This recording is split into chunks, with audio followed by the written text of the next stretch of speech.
Sean Martinez here with Figuring Out Forrest. Just finished all my business for the day.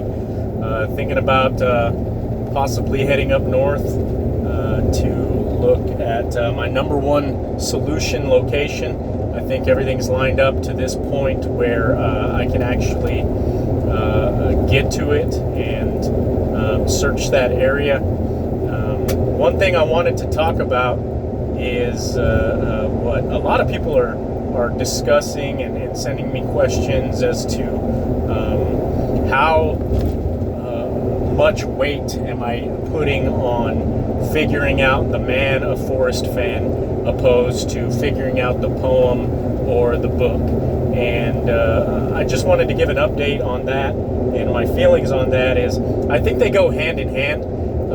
From a investigation that you're doing into an incident, you're going to look into all different areas, and starting with eyewitnesses or with interviews that have been done.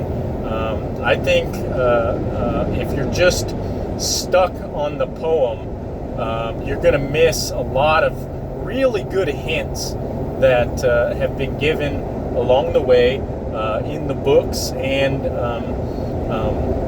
looking at other things that other people have picked up on. We can't forget that there has been a searcher within 200 feet. Now, that doesn't mean exactly 200 feet, but within. That can be anywhere from 1 foot all the way to 200. And that is a really good hint that we've all been given. And in addition to that, people, not necessarily searchers, but people have been within 500 feet. Those may not have been searchers. Those may have been hikers. Those may have been fishermen. Those may have been, other people that were not actively looking for the chest or the treasure, but we're just going through the area that it's located in. So giving as much weight as you possibly can to the things that are lining up with your idea of a solution. If you've been looking into this, you have some solution locations, and that's just kind of what I do. I know that the incident occurred. I know the area that I believe it occurred in. And so part of the way that I go about that is my search area is within a certain radius that I'm looking at. Now I start applying the poem to that area. In addition to that, I begin to apply each clue as I've deciphered it to that search area. And on top of that, I begin to apply the hints to the clues in my search area. So, a lot of people who are just stuck on the poem, and I understand that. I'm not saying anything's wrong with that. That's a good approach. That's their approach. That's the way they want to do it. And if they find the chest that way, hey, they deserve it. But my approach is almost the equivalent of, we have to cross this bridge that is finding the chest. And the clues essentially are the wooden slats in a bridge that's crossing a river. And let's say a rope bridge. And you can get across that. It's going to be kind of difficult without adding all the hints to it. If you add the hints to the bridge, that's like adding a railing to the bridge. You can get across it. It's going to be really wobbly, but it's possible with just the poem. But if you add the book, that's like adding a railing to the bridge across the river. If you add all of the good information that has been collected over time about the treasure hunt to that, then you're essentially stabilizing that bridge, and it's going to be a lot easier. I hate to use the word easier, but it's going to be easier to cross that bridge the more you add to it, the more stability you add to your solution. So that's just a little bit of my take on that.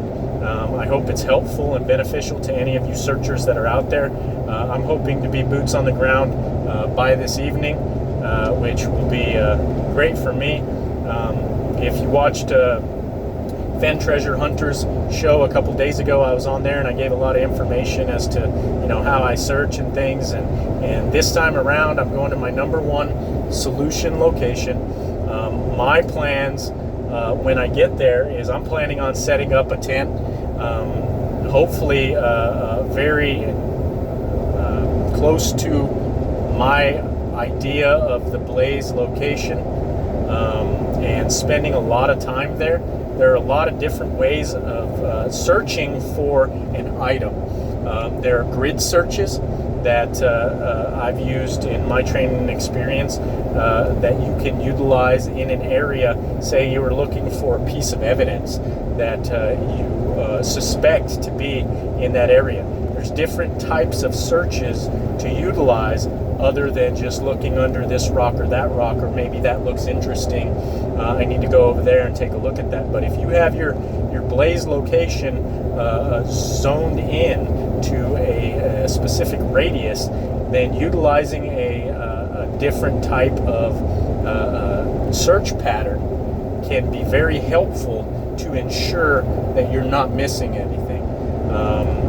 However, once the blaze is located, that's what it really comes down to, recognizing that and utilizing a proper search technique in that area to be able to locate the chest. So that's just a little bit about what I'm up to and what I'm doing, and I hope it's helpful.